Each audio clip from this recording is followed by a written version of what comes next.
कल्कि धाम से सत्य सनातन सर्वदा, सत्य सार्थक सर्वदा।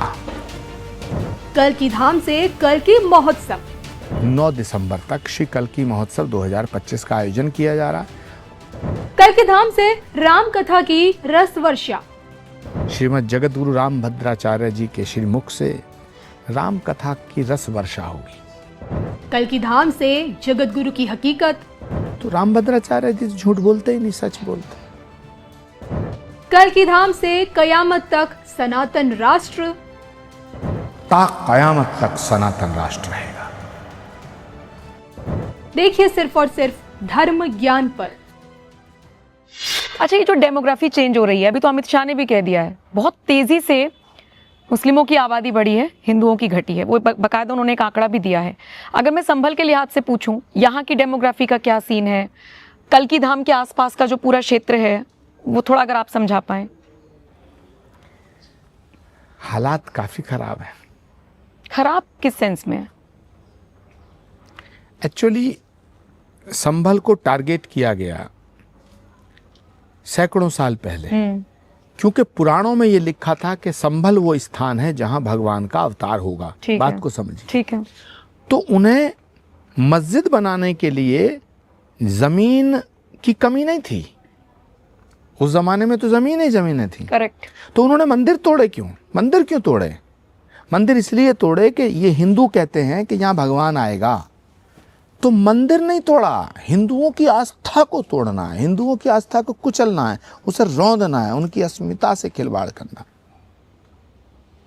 और संभल के आसपास हिंदुओं को कन्वर्ट कराया गया तलवार के दम पर, जबकि इस्लाम ये नहीं कहता। इस्लाम तो ला इकराह फिद्दीन की बात करता है, मतलब जबरदस्ती नहीं। तो जिन बादशाहों ने, जिन लोगों ने, जिन आक्रांताओं ने, जिन हमलावरों ने, जिन अपराधियों ने तलवार के दम पर, तलवार की नोक पर या ज़बरदस्ती करके लोगों को इस्लाम कबूल कराया, उन्होंने इस्लाम का भला नहीं किया, उन्होंने तो इस्लाम के खिलाफ काम किया।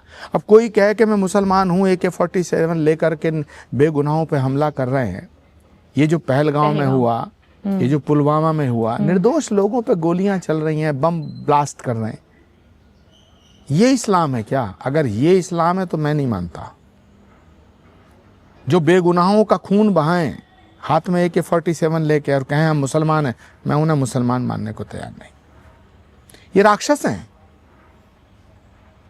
सोचो, किसी की गर्दन पे तलवार रख करके, चाकू रख के, खंजर रख के, किसी के कान पे पिस्टल रख के ये कहा जाए कि तू इस्लाम कबूल कर ले।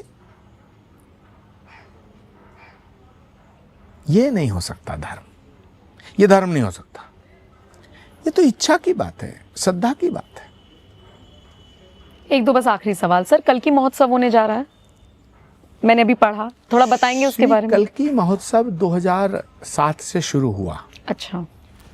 2007 में नवंबर के महीने में, और 2 नवंबर 2007 को उस समय की बहुत प्रसिद्ध कलाकार हेमा मालिनी जी यहाँ आई थी। अच्छा। उन्होंने प्रस्तुति दी थी राधा कृष्ण। तब से श्री कल्कि महोत्सव निरंतर हो रहा है। ये 18वां कल्कि महोत्सव होगा। कब होगा? मतलब 1 दिसंबर से 9 दिसंबर तक श्री कल्कि महोत्सव 2025 का आयोजन किया जा रहा है। और इस बार श्री कल्कि महोत्सव में श्री कल्कि धाम के पवित्र मंच पर श्री राम कथा का आयोजन किया जा रहा है। श्रीमद जगतगुरु रामभद्राचार्य जी के श्रीमुख से राम कथा की रस वर्षा होगी। लेकिन रामभद्राचार्य जी तो जब मेरठ में एक कथा का आयोजन कथा करते हैं तो कह देते हैं मिनी पाकिस्तान जैसा हो गया है।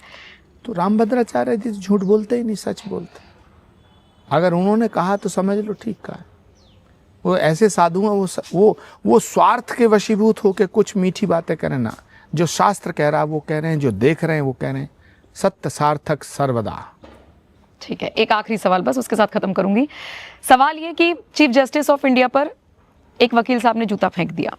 उनका ये कहना था सनातन का अपमान बर्दाश्त नहीं किया जाएगा। बाद में उन्होंने कहा कि मुझे रिग्रेट नहीं है।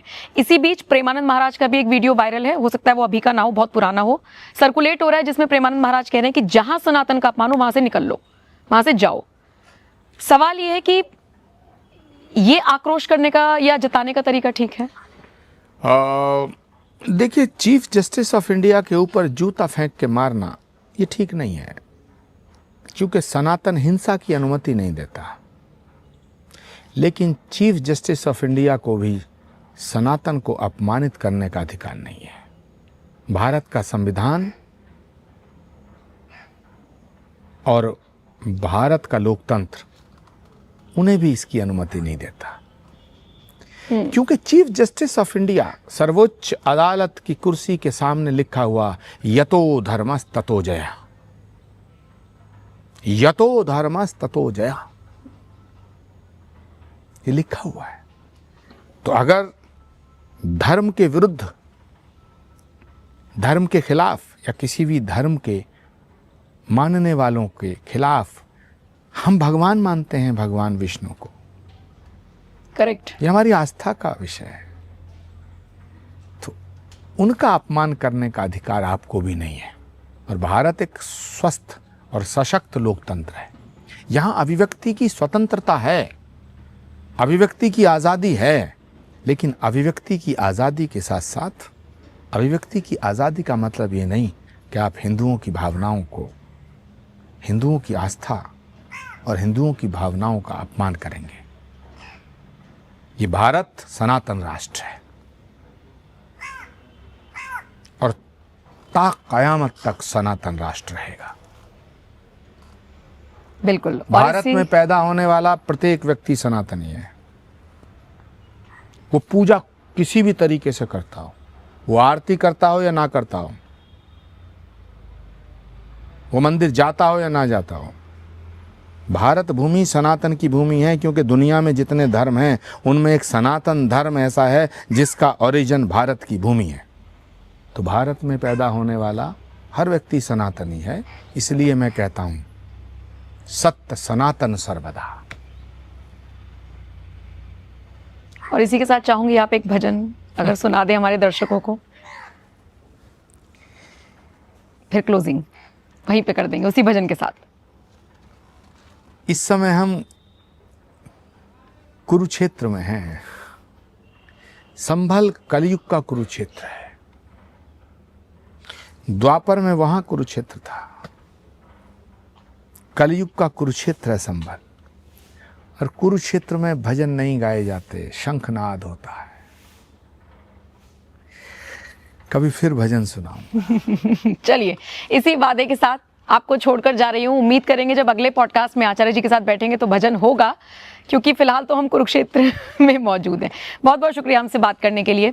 कल की धाम में हम मौजूद थे। मैंने शुरुआत में भी यही कहा कि अभी तो मैं सौभाग्यशाली हूँ कि अभी ये चीज़ें, देखिए, सब कुछ बन रहा है, विजुअल्स के जरिए हम आपको दिखा रहे हैं, लेकिन बहुत जल्द बनकर तैयार होगा। भगवान विष्णु के 10वें अवतार श्री कल्कि संभल की ज़मीन पर जन्म लेंगे और उनके आगमन की तैयारियाँ हम सब ने तेज़ कर दी हैं। तो बहुत बहुत शुक्रिया इस पॉडकास्ट को देखने के लिए, इस इंटरव्यू को देखने के लिए। बहुत बहुत शुक्रिया आपका भी हमारे साथ जुड़ने के लिए। आपका भी धन्यवाद नम्रता।